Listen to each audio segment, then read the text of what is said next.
If you don't know what the absolute best car in Jailbreak is, make sure to watch to the end of this video. Let's get right into it.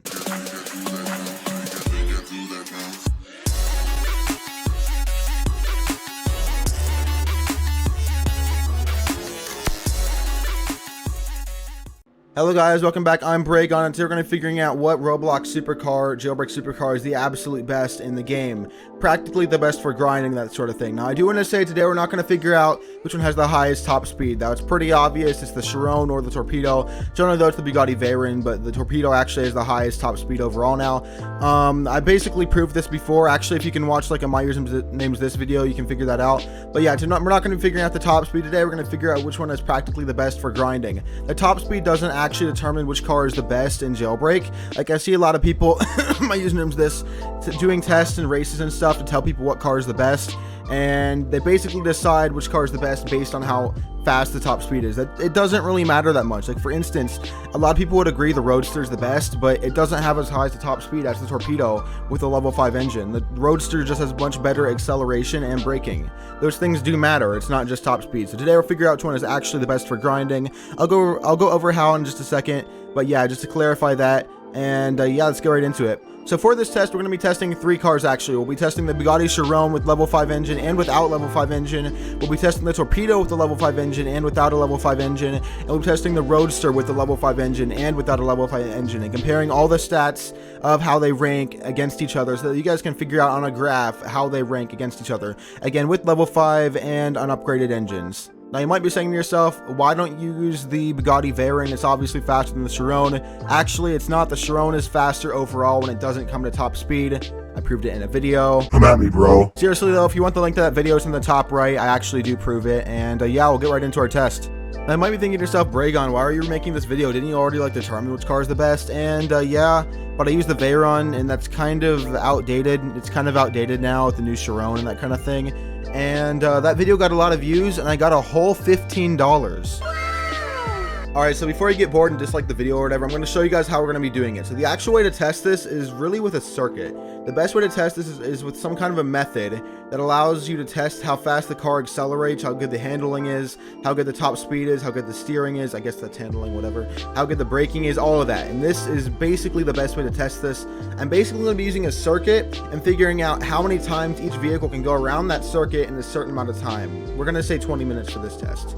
So the circuit's going to start wherever the car spawns. For the Chiron, it's going to be right there by the jewelry store. For the Torpedo, it's going to be inside of this little garage over here because that's the only real place to spawn it. I'll just spawn it right there in that cabin of the garage. And for the Roadster, it's going to be right down here by the parking lot where it spawns naturally right over here next to the old one. It'll show up. 2,000 years later. It'll show up. Okay, there we go. Yeah, that one. So the course is going to wind up going all the way around that road from wherever the car spawns. Then we're going to go to the donut shop first, and I'll wind up hopping out. Yeah, so I wind up coming to a complete stop, hopping out, opening up the door, getting back into the car, and taking off as quickly as possible. And after that, I'll go to the donut shop where I can proceed to do the same thing. And the train's in my way. Yeah, wow. Did the same thing to the bank, jewelry store. For the museum, I'll actually go all the way up, and I will be using a jetpack with basic rocket fuel while I do this, so I'll just fly all the way up. And so I won't have to climb the ladder every single time. I'll blow open the dynamite. Whatever. I'll use the dynamite. I'll jump down. Bruh. Next, I'll go to the power plant. I'll just open up the box and get back into my car. Then I'll cash out of the collector like this. I'll jump out, get to the collector. And then I'll restart the cycle all over again, going back to the donut shop, gas station, bank, jewelry store, museum, power plant, and back to the collector. And I have 20 minutes to do this for every single car. And I'll be testing each car twice, once with the level 5 engine and everything upgraded, and once without anything upgraded at all, like stock the way it spawns. So one of the reasons this method is so good is because it literally does test everything. So for instance, right here at the gas station, my braking comes into play right here. How fast can I stop? And some cars have sucky braking. And how fast can I take off with acceleration? How good is my handling? How fast can I go and actually like make this turn? And is that railroad going to stop me? Like acceleration, braking, handling, weight of the car itself. I guess that's kind of handling. And top speed all have something to do with it. They all kind of limit how fast the car's actually going. And so yeah, that all has something to do with it. And I really tested it all, because I mean, you can only really hit the top speed of certain cars every now and then. Like, there are only actually a few spots in the map where you can really take advantage of the top speed of the Bugatti or the Torpedo. Like, you can only really do that at a few spots for like a limited amount of time before you fly off the map. Normally, in like normal jailbreak, when you're grinding and stuff, you don't normally get up to top speed all that often, as much as you would normally think. So this is really the best way to test it, in my opinion. Let me know what you think in the comments down below, and what car do you think is going to win. Make sure to comment it down below, and I'll heart a few of them and that kind of thing. And yeah, let's get right into it. I'll show you guys the time lapse for each test. Make sure to like the video and subscribe too, because I'm driving around the same loop for like literally 2 hours. Alright, so I have the results for every single car, and to be honest, they're pretty interesting. I'm a little bit surprised. So, for starters, for the Chiron unupgraded, it got around a whole 6 times. It didn't get to the donut shop, just a whole 6 times. With the Chiron, the braking is pretty decent. The top speed is actually the slowest part of it. The top speed is pretty slow out of the 3 cars, probably the slowest. The acceleration is decent. Probably the slowest though, but still pretty decent, like not bad. But for like a $500,000 car, it's definitely not bad. And the handling is actually really good. I think that's one of the best things about the car. The handling's really good, and everything else is kind of decent. The weighting's pretty good too. It's pretty good at like drifting, handling, that kind of thing, like I said. And the off-roading is pretty decent too. The off-roading is not bad at all. That's pretty good as well. So the off-roading and the handling are definitely perks. Unupgraded, it got around a whole 6 times, and upgraded only got around 6 times into the bank. So got around 6 times. It got to the donut shop, the gas station, and the bank, which the unupgraded version couldn't do. It almost got to the museum, but it kind of like ran out of time about halfway up the hill. It definitely got better acceleration and top speed when it was upgraded, but there wasn't really that much more of a difference. Braking on this car is pretty okay. All right, so next on the list we have the Torpedo. So what's pretty interesting about this car is unupgraded did exactly as well as the Chiron did unupgraded. It got around exactly 6 times, no better, no worse. And I think a lot of it is the braking. The worst thing about this car is the braking. The top speed is definitely better than the Chiron's, arguably the fastest of all the cars when it has level 5 engine. Without level 5 engine, the top speed and acceleration are good. The acceleration is about middle between the Roadster and the Chiron, but again, the top speed's probably the best. But the braking sucks. The braking and handling aren't very good on this car, in my opinion. The off-roading is decent. It's not as good as the Chiron's, but a little bit better than the Roadster. The Roadster's kind of like hugs the ground. It does decently well, but it's definitely the top speed and acceleration that brought it to this point, not the handling or the off-roading or anything. Upgraded, got around 6 times in the museum, which is pretty good, better than the Chiron's 6 times into the bank upgraded. It was also the only car that could do this.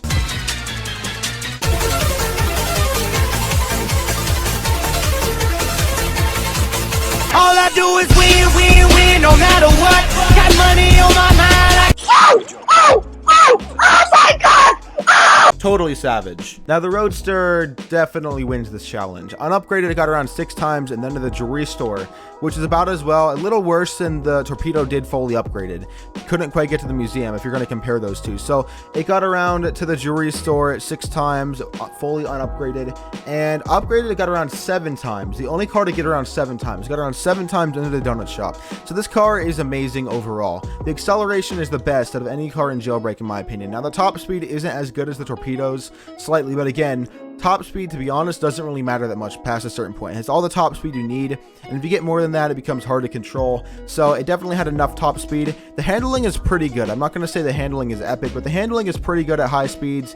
It remains about the same for high speeds. It's rigged a bit differently, it feels like. So it feels like the handling is about the same at slower speeds as it is at higher speeds, and the off-roading is probably the only really bad thing about this car. The off-roading is bad because it just kind of like hugs the ground. Probably the worst for off-roading. The braking is hands down the best. I don't know why, probably because it's an electric car and they wanted to remain true to the car itself, but the braking is amazing. So something to compare is the price, but it doesn't really seem to be that big of a difference. So for $500,000, the Chiron does really, really well. I believe the Torpedo is $700,000, and you had to be level 40 to get it, so it's probably the worst for its price here, considering that the Roadster, I believe, is $600,000 and does the absolute best out of all of them. The Roadster definitely wins this challenge. The Torpedo runs in second, and the Chiron runs in third, but the Torpedo and the Chiron are pretty close, and if you like one better out of preference, I will just go ahead and use it, but the Roadster is the best car for grinding. So now that I have these cars stats, I do want to enter them into my Google Sheets page that I have. You guys can look at it in the description or add comments if you want want to, but basically it's all the cars in Jailbreak that I've done so far, and this same experiment on them so that you can compare them to each other. The Black Hawk got around 8 times in the museum, so it's at the very top right now. Surprisingly, the helicopter, the free helicopter, is in second with 8 times in the donut shop. I mean, you can't really beat anything that flies, and the jet is kind of uncontrollable. So what's really interesting here is with the Chiron last time, I got around 6 times in the donut shop. Not just 6 times, and I got around 6 times in the jewelry store, not just 6 times in the bank when it was upgraded, and I thought they buffed it. I mean, I thought they were gonna buff it. Maybe they already didn't. Maybe they're waiting until the live update. As of now, the date as of now, date is March 30th. So I mean, I thought they already like got it done and buffed it. Maybe not. I'm not really sure. Anyways, a lot of it's luck. Like I did get stuck behind the train a few times. I was running around the map. That has something to do with it. And I mean, you can't really jump this car all that well. So I looked it up. The Torpedo does cost $750,000, as you guys saw. It got around 6 times. Has 2 seats. Doesn't fly, obviously. Well, if you drive it like I do, it flies.